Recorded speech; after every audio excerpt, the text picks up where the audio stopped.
Legal NEA.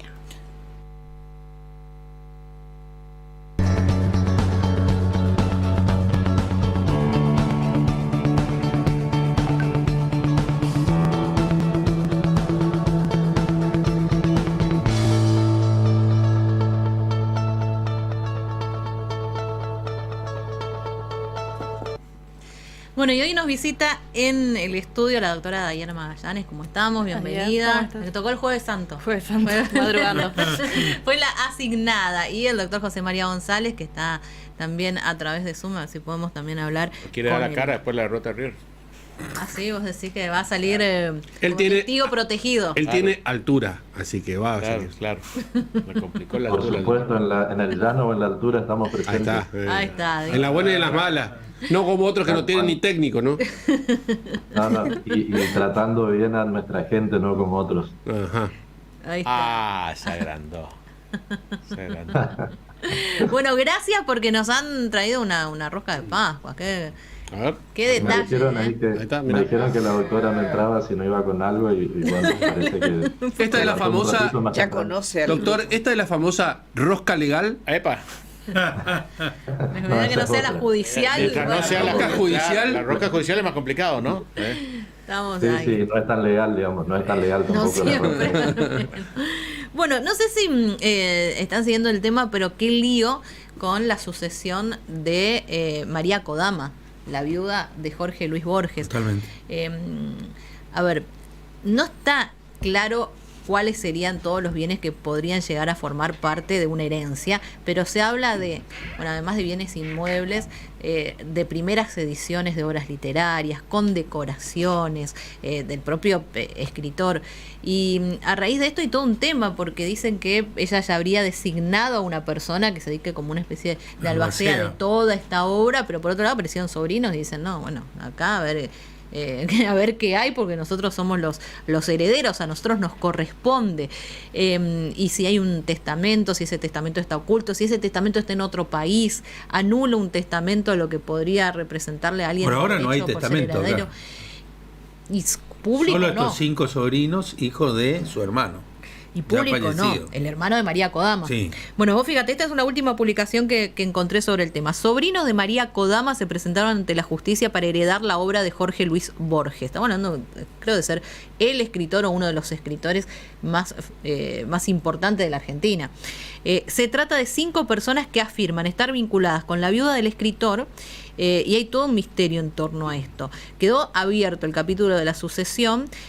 Obviamente ya está interviniendo la justicia, porque 5 sobrinos de María Kodama, que falleció hace poquito, se presentaron para empezar el trámite de herencia vacante. Bueno, ¿qué pasa con el testamento? ¿Vale cualquier papel que uno deje escrito? ¿Vale que uno haya dicho en algún lugar, mi voluntad es que de esto se encargue fulanita de tal? Bueno, todo un misterio. Y esto nos lleva a hablar con la gente de Legal NEA, con los doctores, del tema sucesiones. Bueno, ¿por dónde empezamos, Diana? Bueno, empecemos por el comienzo, que sería la apertura del proceso sucesorio. Tenemos conocimiento de que el abogado abrió el proceso sucesorio en su carácter de acreedor de unos honorarios que él tenía pendiente en un juicio que habían perdido, pero que le condenaron en costas a Kodama y a Borges en su momento. Bueno, es importante destacar de que el sucesorio no necesariamente siempre se tiene que abrir los hijos, los nietos, los herederos legítimos, sino que también lo pueden abrir los acreedores para cobrar sus acreencias. O sea, si alguien, viste que uno por ahí dice, se murió la persona, Claro. Que me debía dinero y ya está, no puedo hacer nada. Yo puedo ir y reclamar entonces, aunque no tenga ningún parentesco, ningún vínculo en el sucesorio, o sea, claro, abrir incluso el proceso. Claro, tu crédito es válido, o sea, si bien la finalidad del proceso sucesorio es identificar los herederos y bueno, y transmitirle a ellos los bienes, pero también el causante dejó sus deudas. Y eso se tiene que terminar. Pero también. ¿quién se hace cargo de las deudas de quien fallece? Y el sucesorio, o sea, todo el acervo hereditario va a ir va a hacerse cargo de las deudas, digamos. Entonces, el primer punto es, se presentó un abogado que... El abogado de Kodama. Ajá. que tenía unos honorarios pendientes. Entonces, bueno, abre el proceso sucesorio. A partir de allí, ¿qué hacemos? Empezamos a publicar los edictos, a citar a los herederos para que se presenten en el proceso sucesorio. De ahí surge que los herederos, que los 5 sobrinos que dicen, bueno, nosotros tenemos derecho. Si bien ellos no tenían hijos, sus padres obviamente estaban muertos, bueno, empecemos por los colaterales. El hermano está fallecido también, entonces, bueno, los hijos del hermano tienen derecho a presentarse en el sucesorio. Pero, a ver, el abogado que abre el juicio. Sí. Qué sé yo, le deben 100.000. Pero el dinero que tiene la sucesión es de 10 millones. Sí. ¿El abogado cobra los 100.000 o se hace cargo de todo? No, cobra los 100.000, cobra ¿Y el resto? su crédito. Y el resto, vamos a ver si estos herederos se van a ser declarados herederos o si hubo un testamento. También otro paso siguiente es el pedir un informe al colegio de escribano. ¿Existe o no existe testamento? ¿Dejó un testamento inscripto? Y bueno, y mientras no le dañe la legítima a los herederos declarados, este testamento se va a hacer valer. Pero está bien que En los primeros días tras la muerte, y cuando rápidamente aparece el abogado, incluso se especuló, las primeras noticias daban cuenta de que en realidad la ciudad de Buenos Aires podría, al no tener sucesores, que podría haber quedado con toda la obra de Borges y de Kodama, digamos. Claro, eso es lo que se llama de herencia vacante. ¿Qué pasa si no hay herederos, si no hay testamento, si no hay nada? La herencia queda, el acervo sucesorio queda en nada. Entonces, bueno, se procede a entregarle al Estado, que creo que el doctor González me dijo, el ministerio. Doctor Sí, González. el Ministerio de Educación generalmente es el destinatario de este tipo de bienes en herencia vacantes, que claramente no es el caso, ¿no? Claro. Y cuando habría una fundación de por medio, a ver, porque no estamos hablando, me parece, ¿no?, de un patrimonio cualquiera, porque podría haber, digamos, propiedades, inmuebles, qué sé yo, dinero, lo que sea, pero además hay obras que son valiosísimas. ¿Cómo funciona eso? Si hay una fundación, ¿quién recibe los derechos por esas obras? Si siguen teniendo derechos, ¿eso cómo es? Bien, en estos casos lo que hay que tener en cuenta es que hay que distinguir que hay 2 patrimonios diferentes. Ajá. Principio, saquemos de la mesa, digamos, el patrimonio de Borges. No existe más el patrimonio de Borges porque ya lo heredó su cónyuge, María Kodama, ¿verdad? Ajá. Ella, en vida, un par de años después del fallecimiento de Borges, creó una fundación, la Fundación Jorge Luis Borges, justamente. Cuando se inicia una fundación, el fundador, que es la persona que dispone la creación, lo que hace justamente es dotarla de un patrimonio. ¿Qué quiere decir esto? Que si María Kodama, parte de los bienes que recibió como herencia, o incluso parte de sus bienes propios, ella trabajaba en vida asistiéndolo a Borges y no sé si habrá tenido algunos ingresos más porque tenía algunas intervenciones literarias también. Entonces, con esos bienes que pudo haber aportado a la fundación se conforma un patrimonio que es separado del que actualmente vaya a entrar al sucesorio de María Kodama. Es decir, todavía es una gran incógnita saber qué de lo que fue el patrimonio de Borges mantuvo en su patrimonio María Kodama, por lo tanto seguiría este camino que explicaba recién la doctora Magallanes, y qué otros bienes hubiesen pasado a la fundación. En la fundación, como el patrimonio está separado, la fundación es una persona jurídica que va a tener su vida propia más allá de la muerte de Kodama. Tiene un consejo de administración, tiene un estatuto.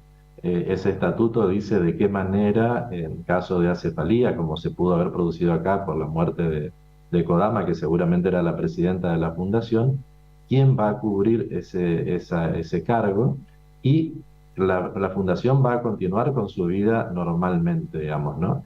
Y una cosa que también es un derecho patrimonial, que son los derechos literarios, que duran 70 años después de la muerte del autor, en este caso de Borges. Es decir, que hay un periodo todavía hasta 2057 para explotar. Cuando digo explotar es percibir los derechos correspondientes a lo que sean publicaciones y todo otro tipo de cuestión que tenga que ver con la obra literaria de Borges. Entonces, como hablábamos en su momento con la sucesión de Maradona, una cosa son los bienes actuales, pero acá también está en juego el interés económico de lo que se viene, ¿no? Que es la explotación de estos derechos, de lo que fue el autor el principal autor argentino del siglo XX probablemente, hasta el año 2057. Y después de, a ver, esto también pasa con cualquier obra, por ejemplo, una canción, después de que pasan 70 años de la muerte de su autor, ya no, digamos, ya es de uso público. No existen derechos absolutos, digamos, ¿cierto? Todos los derechos intelectuales, estamos hablando cuando hablamos de derechos de autor, creaciones, patentes y demás, son derechos patrimoniales, ¿verdad? Por lo tanto, están protegidos por la Constitución. Por lo tanto, la propia Constitución establece que los derechos no son absolutos, son relativos, y entre ellos está, en este tipo de derechos, la limitación en el tiempo, es decir, que pasando determinado tiempo, siendo diferentes regulaciones para los distintos tipos de derechos intelectuales, pasan de alguna manera al acervo cultural de la humanidad, digamos, cesan en la posibilidad de su explotación, ¿no? Recién hablaba Diana, ¿no?, del tema del testamento, mientras que no haya un testamento que afecte la legítima, que no está de más repasar siempre qué es esto de la legítima. Y después el tema del testamento, decías, hay que averiguar en informe en el colegio de escribanos si hay algo protocolizado. Sí o sí tienes que hacer un testamento, o si yo escribo en esta hoja de mi cuaderno hoy, no sé, por ejemplo, yo quiero dejar, no sé, a fulanito, menganito mis cosas, eso ya vale. Bueno, el tema de la legítima hereditaria es algo primero de nuestro ordenamiento jurídico, o sea, nosotros los herederos, o las personas que son consideradas herederas, tienen asegurada su porción dentro del acervo hereditario del causante. El tema es el siguiente, ¿qué pasa si el causante antes de la muerte se enojó con todos y empezó a donar sus bienes? Claro. Bueno, los herederos tenemos la posibilidad de agarrar y hacer una colación de bienes, un juicio en el que nosotros pedimos que vuelvan todos los bienes al acervo sucesorio para ahí poder hacer la división, y bueno, y el remanente o lo que no daña a mi legítima, eso sí se puede llegar a donar, claro. O sea, ¿alguien no puede donar absolutamente todo lo que tiene? No, por nuestro ordenamiento jurídico no se puede hacer eso, porque le estaría dañando lo que es la legítima de los herederos. O sea, que siempre Pero si yo no quiero dejar nada, me peleé con mis hijos. Y vendé todo. Lo tengo que vender. Si vendés no podés... Pero no te queda la plata, ¿y qué haces con la plata? Y donás. Te morí. No, pero por eso me sorprende que vos pierdas tu tutela a la hora de decir, bueno, yo dono. Quiero donar para un comedor. Lo podés donar, siempre y cuando no daña la legítima de las 2/3 partes de que le corresponden a los herederos. O sea, te morís, yo hago un proceso de colación de bienes, traigo mis bienes al proceso, se hace la división y ahí sí. O sea, si tenés plata y tus hijos son vagos, y bueno, van a heredar tu fortuna, lo mismo. Claro. Esa sería la lectura que está. Sí. Perdón, lo que pasa es que si así planteado como lo dicen Gustavo, digamos, hay medidas de protección del patrimonio para el supuesto de que esta persona, por alguna razón, esté disponiendo o esté dilapidando su fortuna en vida, que parte de los legitimados son los propios hijos. No quiere decir que haya una limitación de que no puede donar, no puede tocar, porque con ese criterio estaríamos diciendo que el derecho hereditario, digamos, es real, es concreto antes del fallecimiento, y esto no es así, ¿no es cierto? Diana se refería claramente a los supuestos donde el causante o la persona en vida comienza a disponer de sus bienes de manera que altera la legítima de los herederos, priorizando algunos en perjuicio de otros, por ejemplo. Siempre y cuando, como bien señaló, esa disposición exceda de la 1/3 parte, que sí puede hacer, como dice Gustavo, lo que quiera, ¿no es cierto? Es decir, que la legítima es un porcentaje. La legítima son las 2/3 partes que quedan garantizadas a los herederos forzosos, y la otra 1/3 parte uno puede resolver disponer. No existe, como solemos decir, lo de las novelas venezolanas, te voy a desheredar, entonces le voy a dejar todo a uno en perjuicio del otro. No existen figuras antiguas como... todavía hay gente que piensa que funciona así, el mayor es como que tiene más prioridad. No, todos los hijos son iguales en materia hereditaria. No existen esas formas que... todavía existe el prejuicio, el falso conocimiento, ¿no? En la Argentina, la persona tiene la disponibilidad de sus bienes hasta el momento de su muerte, puede hacer con ellas lo que quiera, pero sí, en ese proceso de disposición de bienes propios en determinado momento, privilegia a algunos herederos respecto de otros, ese privilegio o algún tercero eventualmente con alguna finalidad. El límite es la tercera parte de su patrimonio. Por eso y para eso, sí. decía Cristina recién, bueno, ¿cómo hago para hacer ese testamento? Hay diversas formas de testar. Estaba previsto hasta incluso el testamento en situación de guerra. El soldado que se está muriendo deja escrito en un papel qué quiere que sucedan con sus bienes. Todo eso está regulado. Cada tipo de testamento tiene formas legales diferentes que son las que se van a analizar si se respetan o no, ¿verdad? Por eso es cuando, por ejemplo, un padre o una madre tienen, qué sé yo, 3 propiedades y tienen que dejarlo a sus hijos. Te dejo a vos, a Miguel, la propiedad 1, a vos, Cristina, la 2, a vos, Tere, la 3. Cuando le dejo la propiedad 1, los otros 2 hermanos tienen que ir y firmar y avalar de que están aceptando que se le deje a él la propiedad 1, lo mismo con la propiedad 2 y lo mismo con la propiedad 3. Exacto, exacto. En realidad lo que pueden estar haciendo en esa escritura es estar firmando el consentimiento de ese acto, de esa liberalidad, y probablemente hasta puedan firmar una renuncia a reclamar lo que decía Diana recién, que es la colación de ese bien, traer ese bien. En el ejemplo que vos planteás, está claramente que si son 3 hijos, 3 inmuebles, lo más probable es que cada inmueble no valga el 33% del patrimonio, ¿no es cierto? Que uno valga 40, el otro 40 y el otro 20.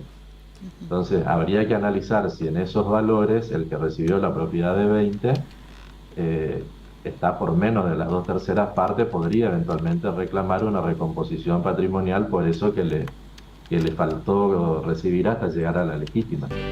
Tengamos en cuenta que no se trata de bienes, sino que se trata de patrimonio. Se hace una cuenta particionaria donde se pone el valor de los bienes y se hacen operaciones aritméticas que señala el código para la división.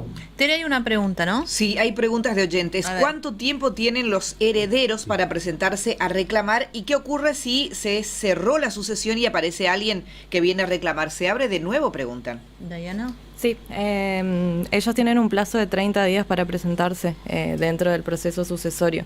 Inclusive si ya se dictó declaratoria de herederos, se pueden presentar con ¿30 días desde que la persona se murió? No, 30 días desde la publicación de los edictos, perdón. En el proceso sucesorio se hace la publicación de edictos en un diario local y en el boletín oficial, y tienen el plazo de 30 días para poder presentarse a hacer valer sus derechos como herederos. Pero inclusive si ese plazo se venció, ya se dictó la declaratoria, se pueden presentar acreditando su calidad de herederos y pidiendo una ampliatoria de declaratoria de herederos. ¿Y qué pasa, doctor? Porque vio que en el caso, por ejemplo, de los hijos, ¿no? Que mucho tiempo después alguien se entera que era hijo de alguien que no sé, que ya murió y que incluso ya heredó todo, o sea, no sé, hay varias generaciones posteriores, hay muchos casos. A ver, hay algunos incluso que son conocidos, no sé, hijos de Sandro, que cada tanto aparecen, hijos de Perón. Los hijos de Maradona. Los hijos de Maradona. ¿Qué pasan en esos casos? O sea, a partir de, ¿ya no pueden reclamar nada? A ver, en el juicio sucesorio, lo que hay que analizar es cuándo se plantea esta pretensión filiatoria.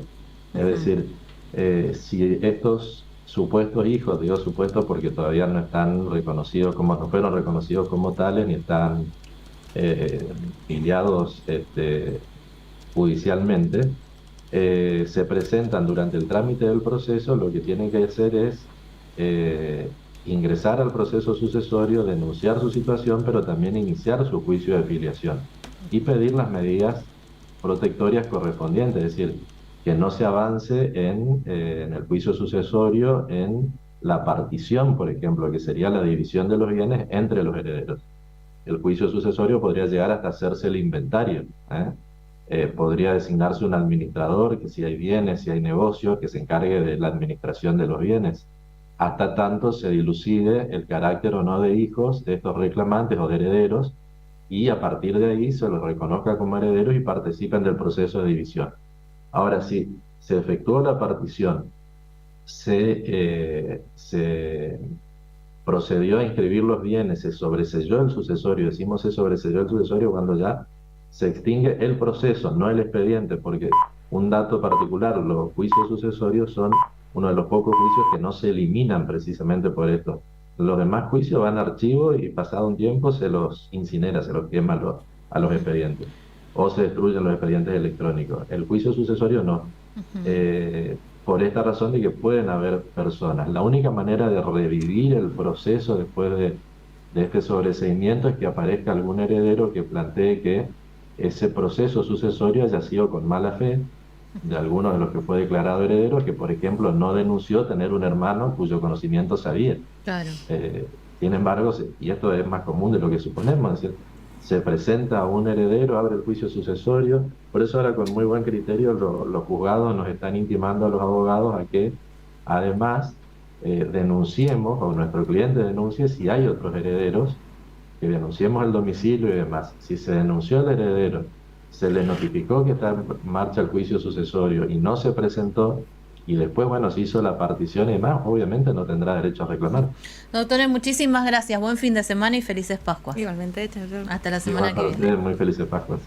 9 de la mañana, 1 minuto en la República Argentina.